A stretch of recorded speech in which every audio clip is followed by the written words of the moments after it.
आज हम लोग अपने मैग्नेटिज्म के लेक्चर नंबर 11 में हैं। हेडिंग डालें force on a current carrying conductor, force on a current carrying conductor in a uniform magnetic field. Force on a current carrying conductor in a uniform magnetic field. Force on a current carrying conductor in a uniform magnetic field. मैं थोड़ा सा आपको last class recap कराना चाहता हूं। Last class में आप लोगों ने क्या क्या पढ़ा था। लास्ट क्लास में आप लोगों ने देखा होगा लॉरेंज फोर्स के बारे में। लॉरेंज फोर्स पढ़ने से पहले मैंने आपसे दो कॉन्सेप्ट बताया होगा। पहला कॉन्सेप्ट था कि कोई एक चार्ज को आप मैग्नेटिक फील्ड के प्रेजेंस में ले जाएंगे तो उसमें किस तरह का मोशन देखने को मिलेगा। फिर आपने देखा था कि किसी इलेक्ट्रिक फील्ड में अगर किसी चार्ज को आप लेके जाएंगे तो वो किस तरह का मोशन दिखाएगा। दोनों का आपने फॉर्मूला पढ़ा था। एक का फॉर्मूला था F is equal to Q times V cross B, एक का फॉर्मूला था F is equal to QE के बराबर। इन दोनों को कंसीडर करने के बाद आपने लॉरेंज फोर्स के बारे में पढ़ा। Lorentz force is applicable when a charge is moving in both electric as well as magnetic field. फिर आपने वो पूरा डेरिवेशन किया और उसी डेरिवेशन में मैंने आपको याद होगा तीनों एक्सिस के बारे में बताया था कि electric field x y axis में है, velocity is in x axis and magnetic field is in z axis, और वहां से फिर वेलोसिटी सेलेक्टर का कॉन्सेप्ट आपको समझाएगा। अब हम लोग ये देख रहे हैं, हमें पता चल गया कि फोर्स किसी भी एक ऐसे चार्ज पर जो इलेक्ट्रिक फील्ड और मैग्नेटिक फील्ड में रहता है वो किसके बराबर है, maximum force F is equal to Q bracket E plus VB के बराबर होता है। अभी आपने हेडिंग डाला है force on a current carrying conductor. Earlier it was a charge, now it is a current carrying conductor. लिखें when a current carrying conductor is placed in a uniform magnetic field, when a current carrying conductor is placed in a uniform magnetic field, then due to the motion of free electrons,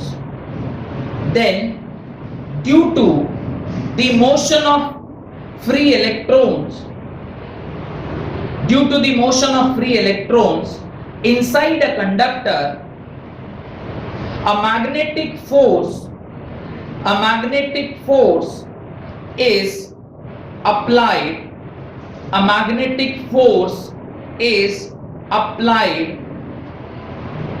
on it. When a current carrying conductor is placed in a uniform magnetic field, then due to motion of free electrons inside a conductor, a magnetic force is applied on it. अभी इसको देखते हैं कैसे उसके ऊपर magnetic force काम करेगा। ये आपका कंडक्टर है जिसका लेंथ L है।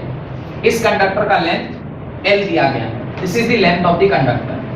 ये इसका एक्सिस है कंडक्टर का, जिस एक्सिस के ऊपर ये इस प्रकार से है। ये अगर पॉजिटिव टर्मिनल है, ध्यान से देखिएगा, if this is the positive terminal तो ये क्या होगा, नेगेटिव टर्मिनल। आपको पता है electron moves from positive terminal to negative terminal. Electrons किधर से किधर मूव करते हैं, from positive terminal to negative terminal की ओर मूव करते हैं। ये जो मूव करते हैं वो एक पर्टिकुलर वेलोसिटी से मूव करते हैं, उसको मैं Vd बोल रहा हूं। What is this Vd? Vd is drift velocity. क्योंकि करंट कैरिंग कंडक्टर है तो इसकी जो वेलोसिटी होगी उसे मैं क्या बोलूंगा, ड्रिफ्ट वेलोसिटी बोलूंगा। डन।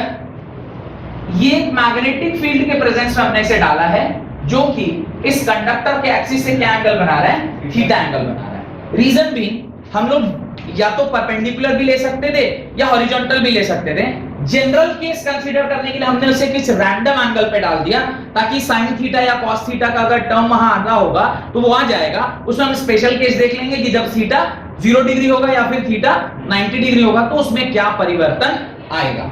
तो इस प्रकार से आपने ये डायग्राम वहां पर बनाना है जहां पे एक एक्सिस को आप पॉजिटिव एक्सिस मानेंगे, एक एक्सिस को आप नेगेटिव एक्सिस मानेंगे, और उसके नीचे आप क्लियरली लिख देना चाहिए कि ये जो डायरेक्शन ऑफ करंट है, current always move from positive direction to negative direction. जो करंट आई है तो ये वेलोसिटी वेक्टर, ये जो वेलोसिटी का वेक्टर है और जो आपका b वेक्टर है, इसके बीच का एंगल कितना है, थीटा है।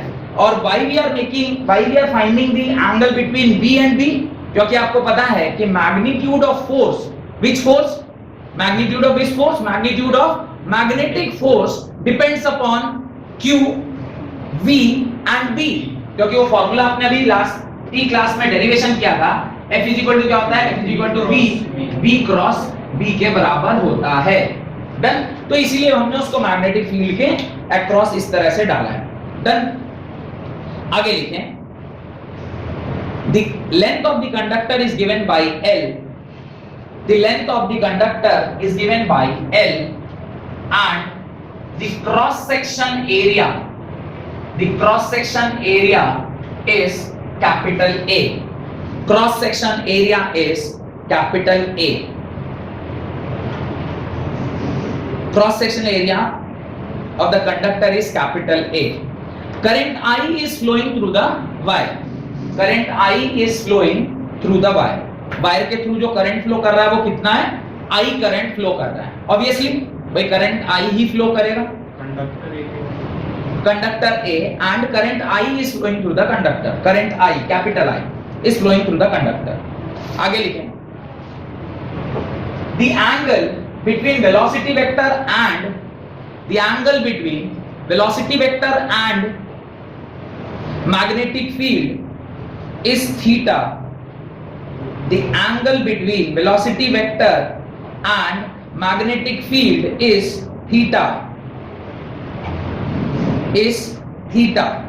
जैसा कि ऑलरेडी पिक्चर में दिखाया गया है।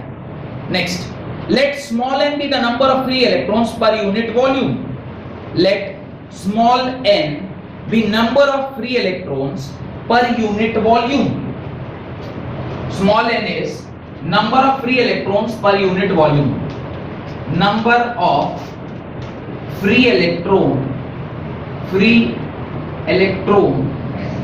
per unit volume, capital N is what, capital N is number of electrons,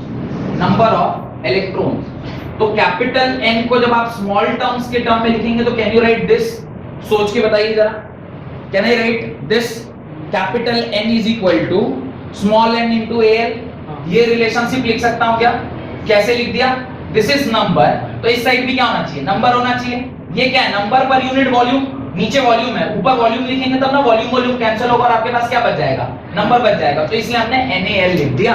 या फिर नहीं समझ में आ रहा है तो ऐसे तो समझ ही सकते हैं, small n is equal to capital L by volume, और वॉल्यूम को आप क्या लिखेंगे, volume can be written as n by area into length, यहां से n इज इक्वल टू क्या आएगा, NaL के बराबर आ जाएगा। तो किसी भी तरीके से समझिए, you need to understand this, कि आप इस प्रकार से उसे लिख सकते हैं। Q के जगह पे आप क्या यूज करोगे, यहाँ पे वो जो फॉर्मूला F है उसमें Q के जगह पे क्या यूज करोगे, यहाँ पे Q किसके बराबर है, Q is equivalent two electron, यहाँ पर तो इलेक्ट्रॉन ही है ना जो मूव कर रहा है, तो Q इज इलेक्ट्रॉन, ये भी लिख लीजिए, Q इज इलेक्ट्रॉन। अब जब आप ये फोर्स कैलकुलेट करेंगे तो फोर्स कैलकुलेट करते वक्त आपका जो फॉर्मूला आएगा F is equal to E times VD into B sine theta, आप लिखोगे नहीं लिखोगे, VD B साइन थीटा आप लिखोगे कि नहीं लिखोगे बताओ। F is equal to Q B cross B, F तो वही है, Q की जगह आपने E लिख दिया because charge of electron, B की जगह वेलोसिटी, A क्रॉस B होता है AB sine theta, AB sine theta लिख दिया, ये आपका F डैश निकल के आ गया। अब एक इलेक्ट्रॉन के मूवमेंट से इतना, तो n नंबर ऑफ इलेक्ट्रॉन से क्या होगा, n नंबर ऑफ इलेक्ट्रॉन्स के लिखेंगे तो क्या होगा, F is equal to n capital N into E into VD into B sine theta. यहां तक कोई दिक्कत, अभी मैं कैपिटल N, हाँ B मैग्नेटिक फील्ड है, पहले आपको क्या लग रहा था, अरे वो मैंने कहा फॉर्मूला बता दिया कि जब कभी भी हम किसी भी दो वेक्टर को क्रॉस प्रोडक्ट करते हैं तो क्या मिलता है, AB sin थीटा मिलता है ना, तो यहाँ पे किन दोनों का क्रॉस कर रहे हैं, B क्रॉस B, तो ये क्या हो जाएगा, BB sin थीटा होगा, पर यहाँ पर B AB वाला B नहीं है, यहाँ पर B मैग्नेटिक फील्ड है। अच्छा हुआ 11वें लेक्चर में आपने B मैग्नेटिक फील्ड है इसका डाउट पूछा।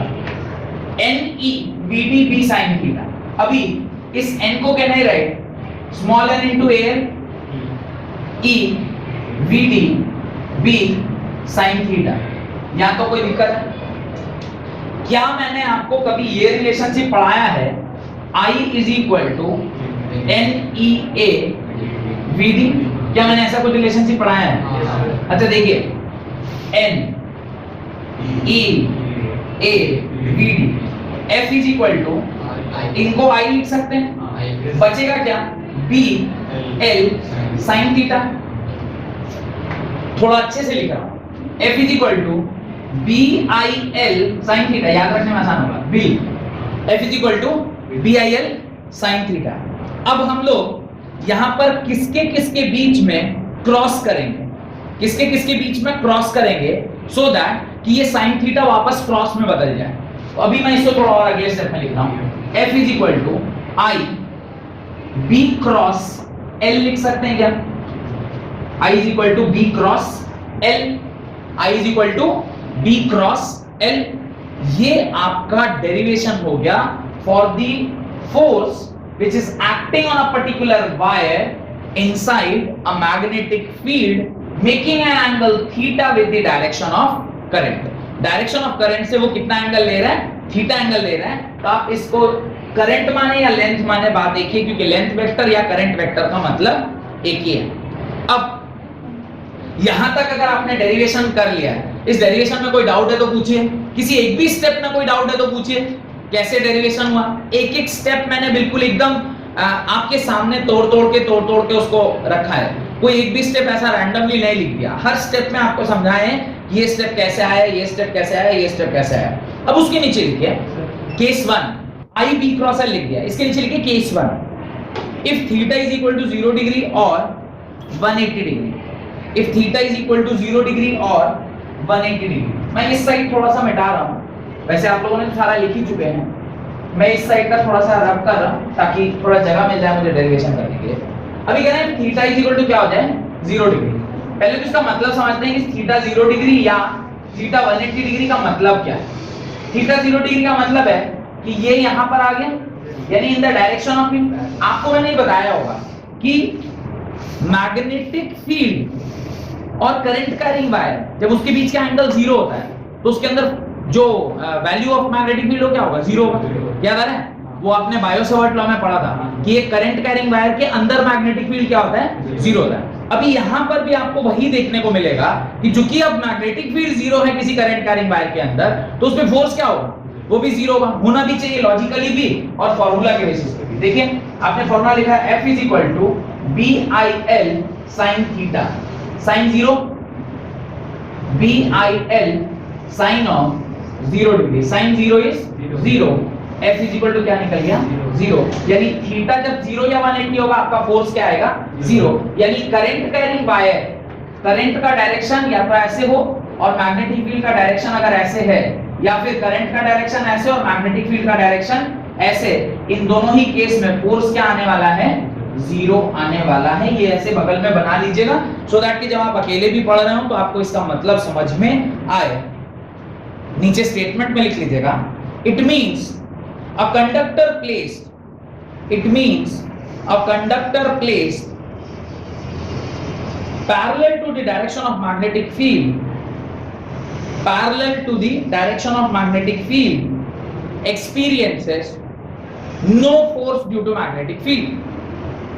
It means a conductor placed parallel to the direction of magnetic field experiences no force due to magnetic field. Parallel या फिर एंटी पैरेलल, एंटी पैरेलल होगा तो थीटा क्या हो जाएगा 180 डिग्री और पैरेलल होगा तो थीटा क्या होगा 0 degree. Next case 2 if theta is equal to 90 degree, if theta is equal to 90 degree, इस टाइम पे जो फोर्स मिलेगा वो मैक्सिमम वैल्यू होगा BIL sin थीटा या sin 90, sin 90 is 1, force is equal to B into I into L. This is the maximum value of the force. This is the maximum value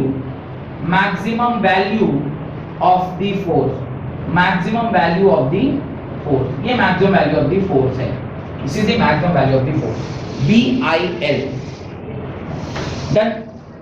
It means statement में लिखिए इसके नीचे. It means a conductor placed perpendicular to the direction of magnetic field. It means a conductor placed perpendicular to the direction of magnetic field experiences maximum torque experiences maximum torque. A conductor placed perpendicular to the direction of magnetic field experiences maximum torque. Maximum torque उसके ऊपर लगता है। थोड़ा सा ध्यान देकर समझने वाली बात है, कोशिश करिएगा समझने का। अभी अगर समझने का कोशिश करेंगे ना तो आपको शायद जनरेटर और मोटर थोड़ा सा रिलेटिवली इजी अंडरस्टैंडिंग में हो जाएगा। क्या है जरा ध्यान से देखिए, क्या है जरा ध्यान से देखिए। ये सपोज करिए ये जो पर्टिकुलर बुक है ये आपका करंट कैरिंग कंडक्टर है ऐसा, पर ये मैंने लूप बनाया है। This is loop. Loop means ऐसे एक लूप है, मोटर जनरेटर में लूप आता है। मैं थोड़ा सा उधर लेके जा रहा हूं फिर वापस आ जाऊंगा, पर ये कॉन्सेप्ट उधर कैसे काम आएगा वो मैं चाह रहा हूं थोड़ा सा आपको आइडिया दे दूं, ताकि जब आप वो पढ़ जाओगे ना तो मैं फिर ये तो नहीं डेरिवेशन उस टाइम कराऊंगा, उस टाइम फिर मेरे को याद दिलाना पड़ेगा। अभी क्या दिखा दूंगा तो उस टाइम बताऊंगा, दिखाया था ना आपको तो आप बोलेंगे हाँ ऐसे बुक से दिखाया था, इसलिए उसका बुक नहीं लिया, ये वाला बुक लिया ताकि बोलूंगा एक्सपेक्टर वाले बुक से दिखाया था। नहीं, अभी देखिए ये जो आपका बुक है इसको मैं थोड़ी देर के लिए करंट कैरिंग लूप मान रहा हूं। This is current carrying loop. इधर मैग्नेट है नॉर्थ पोल, इधर मैग्नेट है साउथ पोल। मोटर जनरेटर में ये होता है एक साइड नॉर्थ पोल होता है, एक साइड साउथ पोल होता है, उसमें एक करंट कैरिंग लूप रहता है। अब ये करंट कैरिंग वायर है और फील्ड लाइन किधर है, इधर फील्ड लाइन इस तरफ और करंट कैरिंग वायर इधर, इसके बीच का एंगल कितना बन रहा है 90 degree. If the angle is 90 degree the force experienced by this is maximum. तो ये क्या होगा, ऐसे घूमेगा। अच्छा जब ऐसे आ गया इस तरह आया, अभी current is this and still the direction of field is this, अभी भी 90 डिग्री, यानी ऐसे आएगा और ये ऐसे ऐसे जाता रहेगा और ऐसे ऐसे घूमेगा, तो फिर ये इसके ऊपर नाचेगा, नाचेगा तो टॉर्क प्रोड्यूस होगा और टॉर्क प्रोड्यूस होगा तो मोटर काम करेगा। अच्छा अगर मैं इसी को ऐसे रख देता, ऐसे कैसे रखा, ऐसे, अभी करंट कैरिंग वायर किधर है, मैग्नेटिक फील्ड किधर है, टॉर्क लगेगा, फोर्स लगेगा, नाचेगा नहीं नाचेगा। यानी मोटर कैसे भी नहीं बनाया जा सकता है। मोटर को बनाने के लिए क्या सिस्टम होना चाहिए, the direction between current and magnet should be 90 degree. ऐसे ही अरेंजमेंट में आपको वहां पे टॉर्क मिलेगा, न कि कैसे भी रख दिया ये नहीं मैग्नेटिक फील्ड था उसमें करंट कैरिंग वायर रखेंगे तो उस पर टॉर्क लगबे करेगा, नहीं लगेगा, ऐसे नहीं लगेगा। अगर करंट ऐसे फ्लो कर रहा है, this is the direction of current and this is only the direction of field, parallel anti parallel, parallel है, आईबी उधर और बीबी उधर, आईबी इधर और बीबी इधर, दोनों parallel means theta 0 degree, theta 0 degree force 0। यानी ऐसे ही रखिएगा तो ही ये नाचेगा, ऐसे रखिएगा तो ऐसे ऐसे नहीं नाचेगा वो ना, ऐसे ऐसे नहीं नाचेगा वो। नाचने के लिए उसके बीच का एंगल क्या होना चाहिए, 90 डिग्री होना चाहिए। जब मोटर पढ़ेंगे तब ये लॉजिक आपको ज्यादा अच्छा यूज में आएगा कि कैसे मोटर में टॉर्क जनरेट होता है। फिर तो हम उसका टॉर्क का भी वैल्यू निकालते हैं, पर you should know right. Rule to find out, next topic, rule to find out the direction of force. मुझे जब कभी भी हमने फोर्स निकाला है क्लास 11 से लेकर अब तक, फोर्स जब भी निकलेगा तो उसके साथ साथ एक मैग्नीट्यूड आएगा और साथ साथ एक डायरेक्शन आएगा। मैग्नीट्यूड आपने निकाल लिया, F is equal to BIL sine theta, F is equal to BIL sine theta, F is equal to I times B cross L। ये फॉर्मूला आपको याद रखना है, F is equal to BIL sine theta. अब हम लोग को ये चेक करना है कि डायरेक्शन क्या होगा। डायरेक्शन पता करने के लिए दो नियम है, एक को बोलते हैं फ्लेमिंग्स लेफ्ट हैंड रूल, एक को बोलते हैं राइट हैंड पाम रूल। हम लोग फ्लेमिंग लेफ्ट हैंड रूल से याद करेंगे, मोटर लेफ्ट, जनरेटर राइट। कैसे करना है अभी हम लोग उसको देखते हैं। सब लोग अपना अपना लेफ्ट हैंड निकालिए, सब लोग अपना अपना लेफ्ट हैंड निकालिए, सब लोग निकालिए। अभी मैं आपके दिशा में लेफ्ट हैंड निकाल रहा हूं, जैसे आप लोग निकाले वैसे मैं भी निकालता हूं, क्योंकि मैं ऐसे निकालूंगा ना तो मेरा और आपका अपोजिट हो जाएगा। अभी ऐसे निकालूंगा तो सब लोग, आप भी इसी तरफ मैं भी इसी तरफ, ये ऐसा आ गया, ठीक है। अब इसको समझने के लिए एक छोटा सा लॉजिक याद रखना है। क्या लॉजिक याद रखना है, आपको इस धरती पर लाने वाला कौन, मम्मी, पहले मम्मी, पापा बाद में, पहले मम्मी। क्यों, क्योंकि मदर इज योर फर्स्ट गुरु, ऐसा बोलते हैं ना, mother is your first guru, first mother. Then comes father and then child. तो याद रखिएगा मदर फादर चाइल्ड, पहला लाने वाला धरती पे मम्मी, फिर पापा, फिर बच्चा, मदर फादर चाइल्ड। ये तो एक याद रहेगा, मदर फादर चाइल्ड, धरती पर लाने वाली मम्मी, फिर पापा, फिर बच्चा, मदर फादर चाइल्ड। अब ये मदर फादर चाइल्ड की क्या मतलब है? एम मींस ना M means what? Magnetic field. M means motion,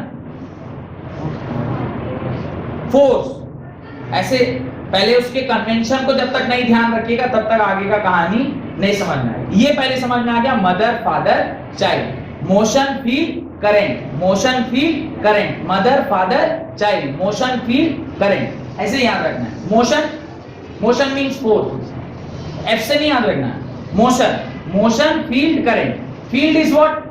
magnetic field, and C is child means current, motion field current, mother father child, ऐसे याद रखना है, मोशन फील्ड करंट। तो अभी आपको देखिए इस केस में क्या चाहिए? You require the direction of force, यानी ये आपको रिजल्ट में चाहिए। आपको क्या क्या पता है? You know the direction of current as well as the direction of magnetic field, आप ये दोनों जानते हैं। You need the direction of force.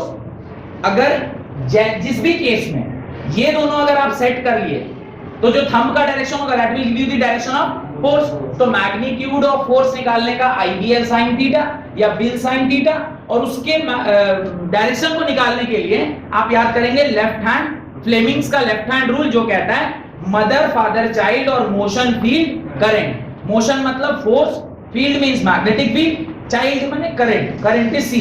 आपको इसमें क्या याद रहता है? आपको इसमें क्या क्या दिया रहता है? देखिए सवाल में डेरिवेशन में, you know the current, you know magnetic field but you don't know the force, यानी आपको चाइल्ड और फादर के बारे में पता है, you have to search mother, आपको ये दोनों पता है, आपको मम्मी के बारे में पता करना है, यानी मोशन के बारे में आपको पता करना है, ये दोनों आपको पता रहता है। This is direction of, this is field, this is child. आप जैसे जैसे बोला होगा उस हिसाब से आप इसको सेट कर लीजिएगा, तो जो थंब का डायरेक्शन होगा that will be the direction of force, निकल जाएगा।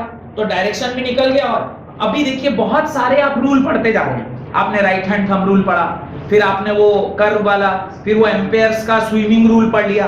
अभी इतने सारे रूल आप पढ़ते जा रहे हैं। अभी आपको ना ब्रेन में मैप बनाना है कौन से केस में कौन सा रूल काम करता है। अभी एक बार याद होगा, मैंने कहा होगा एक सर्कुलर लूप रहता है तो इसको curling of the finger is taken as current and this is field, but in a straight line the thumb is taken as current and curling of finger is field. ऐसे एक तो brain में map बनाते चलना है कि कब कैसे हमने किस रूल को यूज करके फोर्स का डायरेक्शन निकाला है। डन। लिखें rule to find out the direction of force. लिखें the direction of force acting on a current carrying conductor, the direction of force acting on a current carrying conductor, current carrying conductor in a magnetic field B, in a magnetic field B is determined by following two rules, is determined by following two rules। पहला Fleming's left hand rule, पहला Fleming's FLEMINGS Fleming's left hand rule, और दूसरा right hand palm rule, right hand palm rule.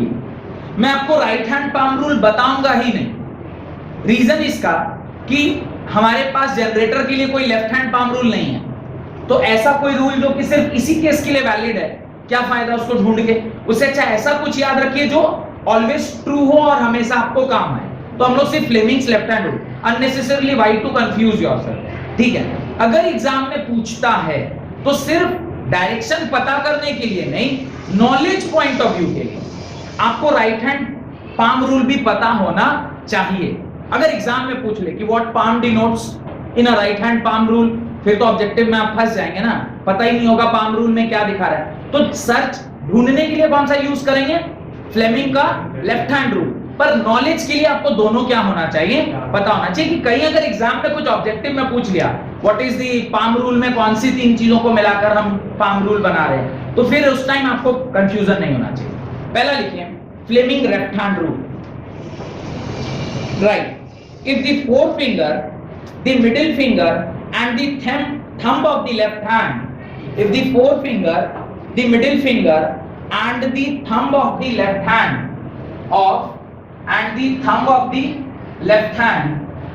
is thumb of the left hand are stretched mutually at right angle to one another, are stretched mutually right angle to one another, right angle to one another, right angle to one another,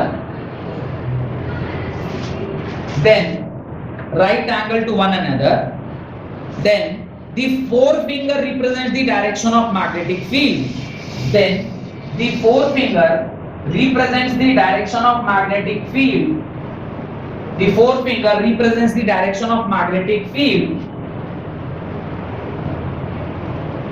the forefinger represents the direction of magnetic field, direction of magnetic field. The middle finger is in the direction of current, the middle finger is in the direction of current, is in the direction of current, is in the direction of current, and is in the direction of current, and is in the direction of current, and the thumb will point in the direction of force, the thumb will point in the direction of force, the thumb will point in the direction of force, in the direction of force,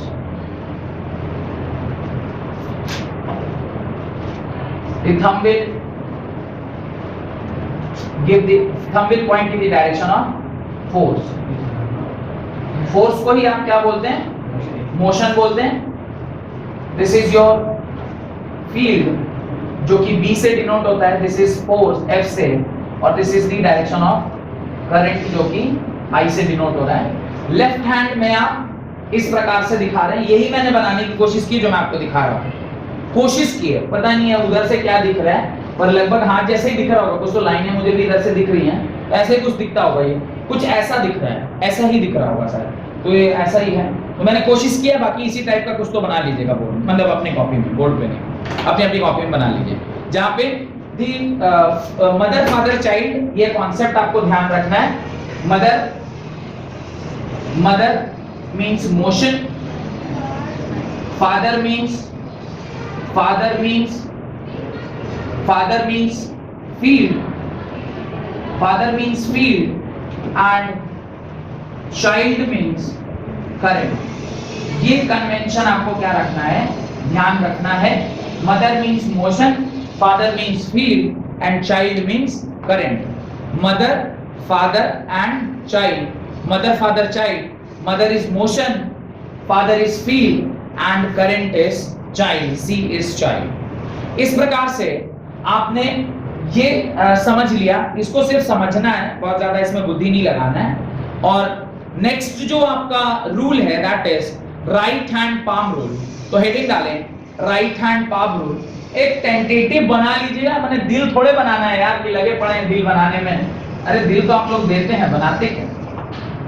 दिल तो आप लोग देते हैं एक दूसरे को, नहीं? और उसके ऊपर तो गाना भी आया हुआ है, दिल दिया है जान भी देंगे ए वतन. यहाँ वतन कब कुछ और में बदल गया पता ही नहीं चला. नहीं तो दिल थोड़े बनाना है. और बायो के बच्चे लोग थोड़ा ज्यादा मेहनत कर रहे होंगे. It should look exactly like hand only, because they have taught, they have been taught by their teacher कि कोई भी चीज बनाइए तो अगर अमोइबा है तो शुड लुक लाइक अमोइबा. अभी पता नहीं थोड़े देर में पैदा होके कहीं निकल नहीं आए, तो ऐसा कुछ इनके टीचर लोगों ने बायो में सिखा दिया है. और मैथ्स वाले बच्चे को बोलो ऐसे ही बनाना होगा, वो क्या बनेगा? वो ऐसे कुछ तो कर देगा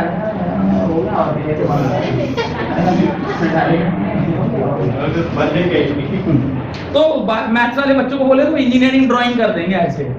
बाकी बायो वाले बच्चे थोड़ा ज्यादा मेहनत से करते हैं सब डायग्राम. शायद आप लोग को डायग्राम का नंबर मिलता है नहीं? in that report what we call project, what is that? lab manual. you write lab manual, उसमें फोटो का भी आप लोग को मार्क्स मिलता है. चलिए अच्छा है. लेकिन राइट हैंड पाम रूल, अभी यही सेम चीज आपको राइट हैंड पाम रूल में भी देखने को मिलेगा. एक मैं केस पहले दिखाता हूं ताकि हम लोग वैलिडिटी चेक कर पाए कि दोनों रूल एक ही आंसर दे रहा है. Suppose this is the direction of current, यानी करंट जो है वो पॉजिटिव एक्स एक्सिस में, और मैग्नेटिक फील्ड जो है ये वाई एक्सिस में है। अगर ऐसा है तो लेफ्ट हैंड को आप इसी प्रकार से स्ट्रेच करोगे, इस प्रकार से स्ट्रेच करोगे ना। सब लोग अपना अपना लेफ्ट हैंड निकालो, लेफ्ट हैंड निकाल के देखो, this is the direction of current, this is the direction of magnetic field. क्या मिल रहा है? द डायरेक्शन, ओए राइट है लेफ्ट है, तो लेफ्ट निकालना है ना, तो राइट से चेक कर रहा है। मैं कह रहा आउटसाइड द बोर्ड, उसका आ रहा है इनसाइड द बोर्ड, वो राइट हैंड से कर। यार ये बात मैं बोलना भूल गया, बहुत बहुत बहुत इंपॉर्टेंट। एग्जाम में हमेशा पेन कौन से हाथ में होता है? राइट में। जब कभी भी सवाल आए ना, पहले पेन को रखिए, क्योंकि जनरेटर के केस में आप कौन सा यूज करते हैं? Right hand. अभी क्या होगा, अगर मान लीजिए लगाना लेफ्ट है, लग जाए राइट, और लगाना राइट है लग जाए लेफ्ट, एग्जैक्टली आंसर अपोजिट आ जाएगा। तो जनरली जनरेटर के केस में गलती होने की ज्यादा चांसेस है, क्योंकि मोटर के केस में क्या होगा, आप तो इससे लिखते रहते हैं और इस ये हाथ खाली रहता, फट से यही डूब जाता है। आप इतने कॉन्शियसली नहीं सोचते हैं कि कौन सा हाथ से मेरे को निकालना था। जैसे ही कोई डायरेक्शन वाला सवाल है, पहले पेन को छोड़िए, पहले मेंटली सोचिए, this is my right hand, this is my left hand. उसके बाद दिस इज मोटर और generator, if this is motor I have to use my left hand, if this is generator I have to use my right hand. फिर ये decide करके कीजिए, नहीं तो जैसे गलत हुआ वैसे आप लोग कभी गलत हो जाएगा। अभी देखिए लेफ्ट हैंड सब लोग अपना अपना यूज कर रहे हैं, this is the correct, this is the direction of current, this is the direction of magnetic field outside the board, the direction of force is outside the board. ये आपको direction मिला। अगर ये same direction right hand thumb rule भी दे दे इसी case के लिए, तो दोनों ही सही हैं। तो हम लोग राइट हैंड थंब रूल से याद रखिएगा, कोई भी न्यूमेरिकल सॉल्व करते वक्त फोर्स का direction right hand palm rule से नहीं निकालेंगे, पर जानने के लिए सिर्फ जान रहे हैं, ठीक है? याद रखिएगा, निकालेंगे हमेशा फ्लेमिंग के लेफ्ट हैंड रूल से, right. If we stretch our right hand palm, if we stretch our right hand palm, if we stretch our right hand palm such that the thumb points the direction of current, such that the thumb points the direction of current, thumb points the direction of current,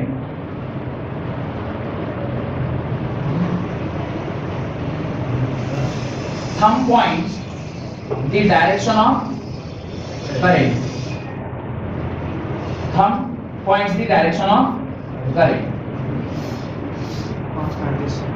thumb points the direction of current। ये आपको direction of क्या दे रहा है? Current दे रहा है, पहला। Second point मैंने आगे लिखिए, the stretched finger are in the direction of magnetic field, the stretched finger are in the direction of magnetic field, the stretched finger are in the direction of magnetic field। तो मानते ऐसा है कि ये जो आपका पाम है, the palm which is like something like this, वो पाम का जो साइड है वो आपको क्या देगा? the डायरेक्शन पाम का, ये ना आउटसाइड दी बोर्ड है, ऐसा बाहर की ओर, ये आपको क्या देता है? फोर्स देता है।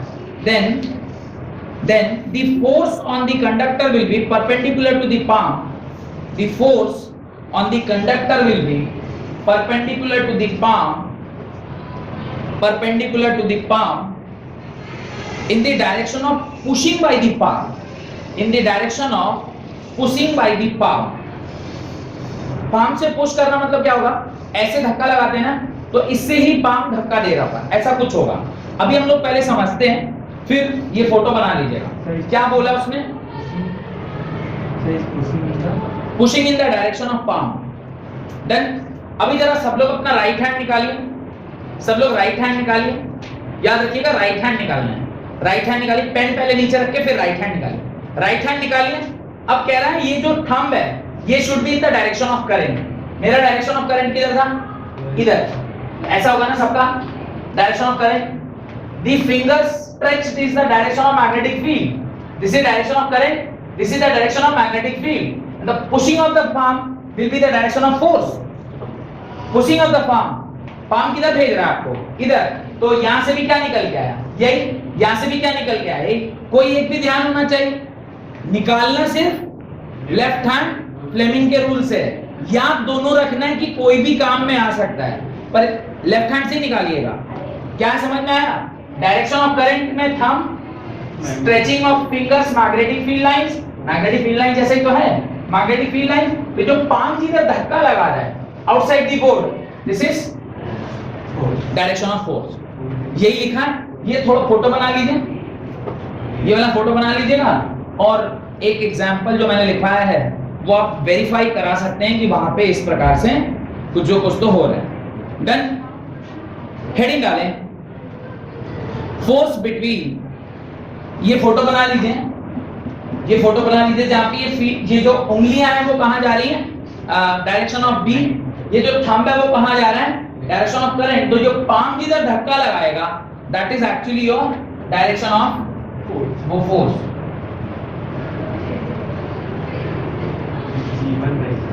सब रेखाएं भी बना दी हैं।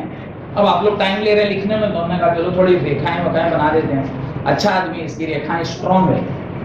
ठीक, लिखिए फोर्स। हाँ हाँ, क्या नहीं बन रहा है, दिल थोड़ी बनाना है। चलिए ये फोटो खींच लीजिएगा, इसका बाद में बना लीजिएगा। हेडिंग डाले force between two parallel current carrying conductor.